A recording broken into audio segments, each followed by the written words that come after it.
Selamat pagi, selamat siang, selamat sore dimanapun Anda berada. Kembali lagi di podcast ASN, tempat kita mengobrol seru seputar birokrasi, inovasi, dan masa depan negeri. Bersama saya, CPNS asal Manggalitu Selatan, Julian Tinginehe. Di sini saya akan berbincang dengan keempat narasumber kita mengenai membangun Indonesia melalui pelayanan publik. Dan keempat narasumber yang telah hadir di studio ini, saya akan perkenalkan satu persatu dari yang sebelah kanan saya. Halo, perkenalkan nama saya Anggreni Iren Mabiang. Saya CPNS dari Rumah Sakit Umum Daerah Liung Paduli. Liung Paduli. Selanjutnya, halo, saya Jackson Marino, CPNS dari Dinas Perumahan dan Kawasan Pemukiman serta Pertanahan Daerah Kabupaten Kepulauan Sangihe. Oke, itu dia. Selanjutnya, Halo, perkenalkan, nama saya Farhan Humamping, saya CPNS dari Kantor Camat Nusa Tenggara. Dan saya perkenalkan, nama saya Demetrius Ronald Indo. Saya adalah salah satu CPNS dari Dinas Tenaga Kerja Daerah. oh dari ketenaga kerjaan. Oh, luar biasa ya, gimana kabarnya? Masih tegang karena status CPNS-nya belum hilang atau udah mulai terbiasa dengan ritme birokrasi? Cukup ya. Puji Tuhan sih Kak, kalau dibilang tegang di awal-awal iya. Apalagi saya yang bertugas di wilayah kepulauan seperti Nusa Tambukan. Tapi sekarang justru makin tertantang buat kasih yang terbaik. Oke, kasih yang terbaik. Sama juga Kak, kalau di rumah sakit kayak di Liung Paduli ritmenya cepat sekali. Tiap hari ketemu masyarakat dengan berbagai keluhan, jadi malah tidak sempat tegang, langsung gas melayani. Melayani ya. Wah, keren. Nah, di sini saya akan membedah dari narasumber. Kita mulai dari Bu Faren yang ada di Nusa Tambukan, tantangannya. Tantangan terbesarnya itu di aksesibilitas dan akuntabilitas. Di Nusa Tambukan kita harus memastikan bahwa setiap rupiah anggaran negara itu benar-benar tersalurkan untuk program yang menyentuh masyarakat. Misalnya pemberdayaan nelayan atau pelayanan administrasi distrik. Sebagai bendahara, saya tidak cuma duduk di depan laptop, tapi juga harus memastikan bahwa pencairan dana itu tepat waktu, meskipun kadang terkendala dengan jaringan untuk sistem online pemerintahan. Oke, betul ya, digitalisasi keuangan negara itu memang penting, tapi kalau khususnya di daerah 3T itu memang punya tantangan tersendiri ya. Iya. Kalau Kak Iren yang ada di Rumah Sakit Liung Paduli gimana tantangannya?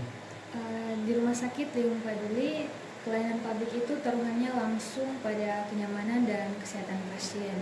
Sebagai CPNS baru, tantangan saya adalah mengubah stigma masyarakat kalau birokrasi rumah sakit pemerintah itu ribet dan antriannya lama. Sekarang kita lagi gencar menerapkan sistem antrian online dan komunikasi yang lebih humanis lewat CKN Mobile. Prinsip kami layani dengan hati dulu, urusan administrasi kita permudah paralel. Oh, berarti pelayanan dulu yang diutamakan, administrasi yang ke belakang.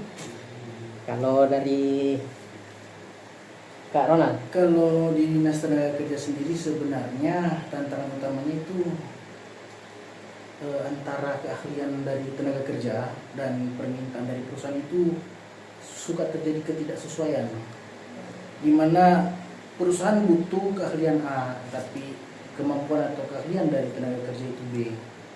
Terus di dinas kami sedang mengusahakan untuk menyediakan pelatihan-pelatihan yang relevan dengan permintaan pasar tenaga kerja. Kami mencoba mempermudah pembuatan kartu AK1 dan pengawasan ketenaga kerjaan. Nah, di sini juga kami mencoba membuat inovasi agar pelayanan masyarakat itu bisa dilakukan secara online. Jadi masyarakat tidak perlu datang jauh-jauh lagi ke kantor, lumayan untuk menghemat ongkos untuk melakukan aduan atau pembuatan kartu AK1. Mungkin itu. Wah, luar biasa ya, pelayanan yang lebih mendekatkan diri ke masyarakat. Nah, pelayanan publik nggak bakal lengkap kalau lingkungannya nggak mendukung. Dari Kak Jackson. Oke, terima kasih. Kalau kami di Dinas Perumahan dan Kawasan Pemukiman, kami fokus pada hak dasar warga negara, yaitu hunian yang layak dan sehat. Jadi pelayanan kami itu ada program yang pertama namanya RTLH, baru juga ada rumah bantuan bencana.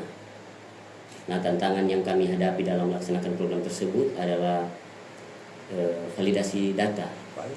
Apakah data yang di lapangan sama dengan data pengajuan yang masuk ke dinas kami?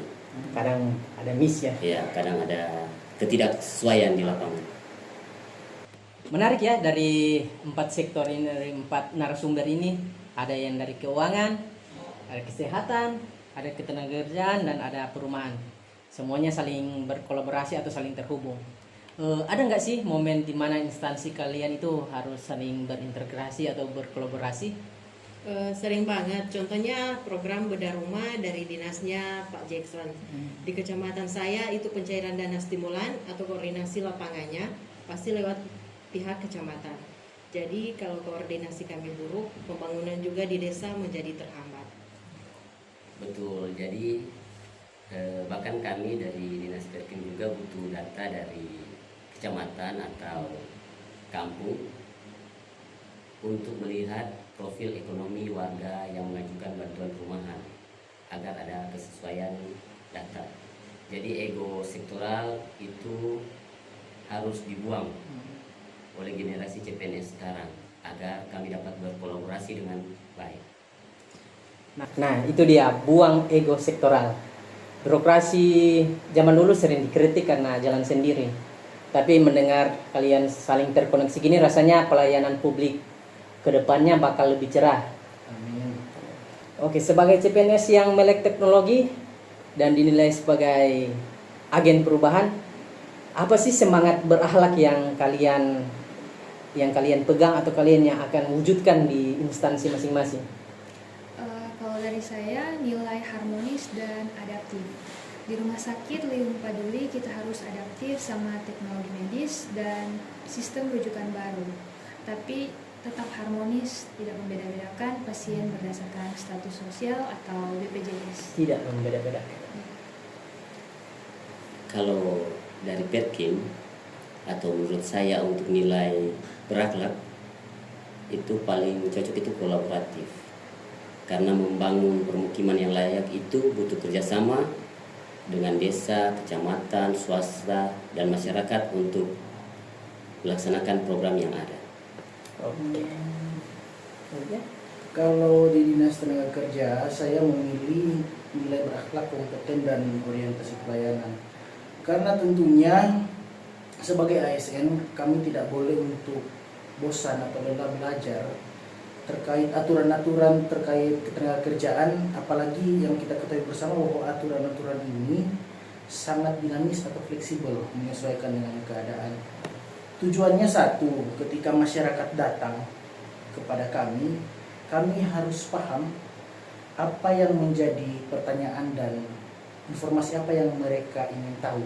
Jadi ketika mereka pulang, mereka harus pulang dengan solusi dan tidak kebingungan dengan informasi yang ada. Oke, kalau dari Pastinya akuntabel, karena mengelola uang rakyat di Kecamatan Nusa Tabukan itu tanggung jawabnya dunia akhirat sih Kak. 1 rupiah pun harus kita pertanggungjawabkan. Oke, itu dia. Oke, tidak terasa kita sudah di penghujung obrolan kita. Di sini saya akan meminta dari keempat narasumber untuk memberikan pesan atau kalimat penutup kepada buat masyarakat ataupun rekan sesama CPNS yang ada di seluruh Indonesia. Mulai dari Kak Faren. Pesan saya buat rekan-rekan ASN, jabatan adalah amanah dan jarak geografis tidak akan menjadi penghalang untuk kita bisa melayani masyarakat dengan baik. Kak Iren. Untuk masyarakat jangan ragu untuk memberikan kritik yang membangun. Kami dari Rumah Sakit Liung Paduli dan instansi lainnya siap berubah dan melayani dengan sepenuh hati. Oke, melayani sepenuh hati. Dari Kak. Kalau saya ingin mengajak kita semua, mari kita membangun SDM Indonesia yang unggul. Pelayanan publik yang prima adalah hak masyarakat dan sudah kewajiban dan tugas kita untuk mewujudkannya lewat inovasi. Oke, kata-kata hari ini, rumah yang layak membangun keluarga yang sehat dan birokrasi yang sehat membangun Indonesia yang kuat. Semangat mengabdi. Semangat.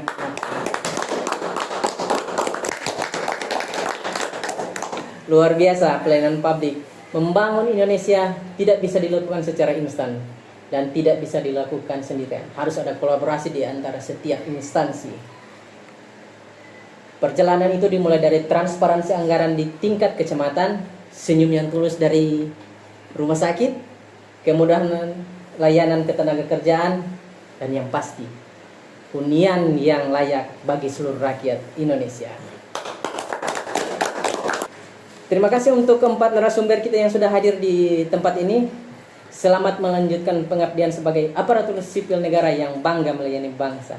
Saya Julian Tingnehe, pamit undur diri. Sampai jumpa di podcast berikutnya. Semangat melayani! Semangat melayani. Dadah!